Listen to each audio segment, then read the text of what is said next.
Assalamualaikum. I welcome you all for class 8 subject science. So today we are going to continue our topic, that is crop production and management.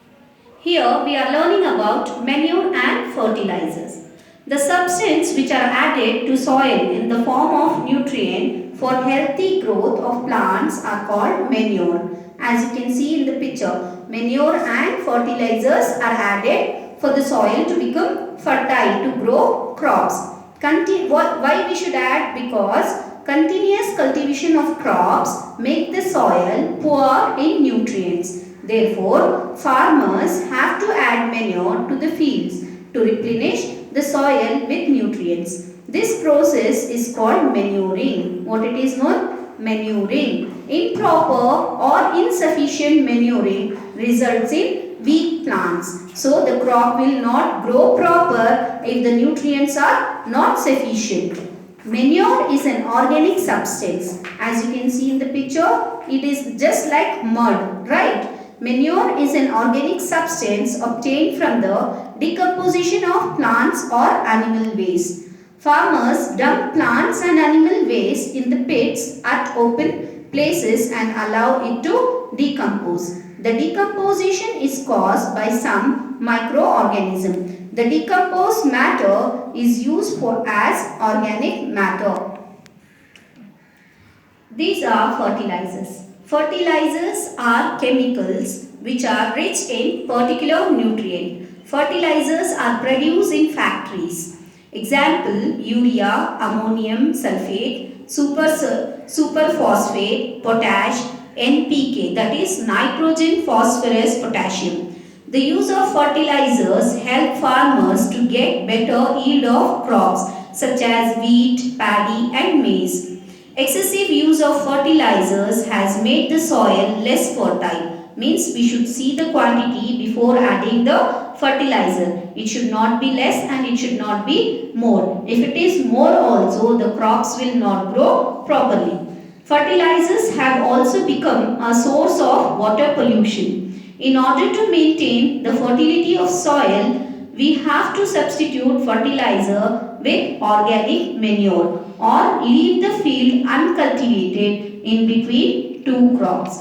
Another method for replenishing the soil with nutrient is crop rotation. Means they have to grow one crop, then again the next they have to change the crop. This can be done by growing different crops alternately. Earlier, farmers in northern India used to grow legumes as fodder in one season and wheat in the next season. This helped in the replenishing of the soil with nitrogen. Farmers are being encouraged to adopt this process. In the previous lesson, you have learned about rhizobium bacteria, right? This, even in the picture, you can see the bacterium. These are present in the nodules of roots of leguminous plants. They fix the atmospheric nitrogen. Here you can see the difference between the fertilizers and manure. Okay, fertilizer is the man-made inorganic salt. Manure is a natural substance obtained by decomposition of cattle dung and plant residues. Which is good for our health? Manure is good for the health. Fertilizers are harmful for the health. Then second one, fertilizer is prepared in factories. Manure can be prepared in the fields. It is easy. Manures can be prepared easily. Third, fertilizer does not provide any humus to soil. Manure provides a lot of humus to the soil. Fertilizers are very rich in plant nutrients like nitrogen, phosphorus and potassium. Manure is relatively less rich in plant nutrients. Farmers use fertilizers so that they can yield better crop, good crop and earn money.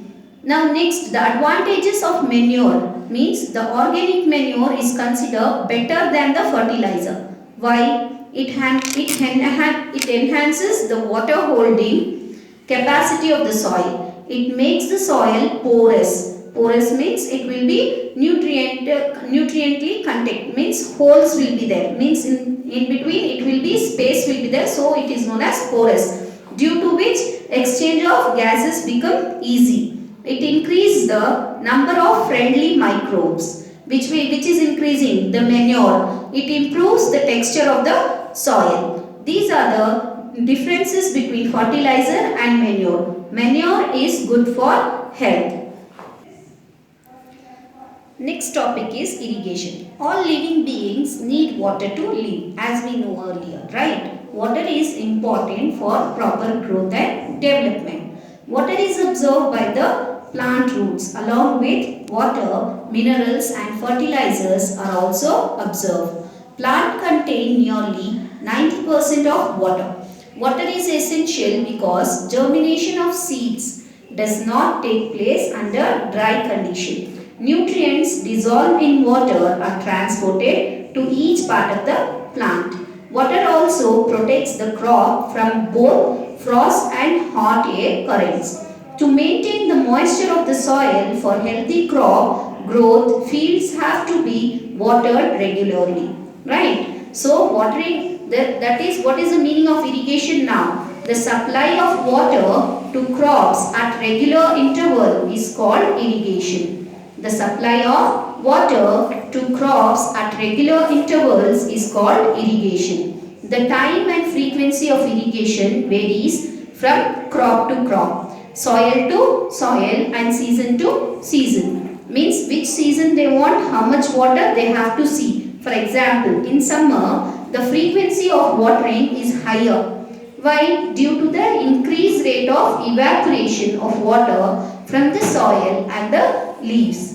There are different sources of irrigation. The sources of water for irrigations are, which are the normally they use the water, that is wells, tube wells, ponds, lakes, rivers, dams and canals, right? The traditional method of irrigation. Traditional means the old method. Traditional method of irrigation means before, in olden days, how the people used to give the water for the plants. The water available in wells, lakes and canals is lifted up by different methods in different regions for taking it to the fields. Cattle or human labor is used in this method. So these methods are cheaper but less efficient. Cheaper means less without any money but not so much easy to do it. The various traditional ways, which are the traditional ways, is the moat. First one is moat or the pulley system. As you can see in the picture, a man is removing the water from the well with the help of pulley system.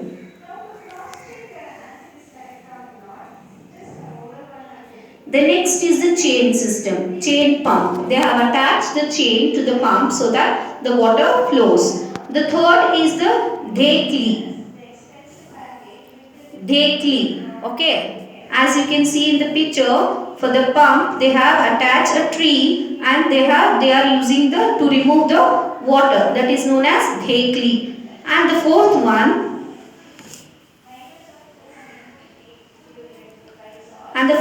is rahat or the lever system. They have attached a cow so that the water can be removed from the pumps. Pumps are commonly used for lifting water.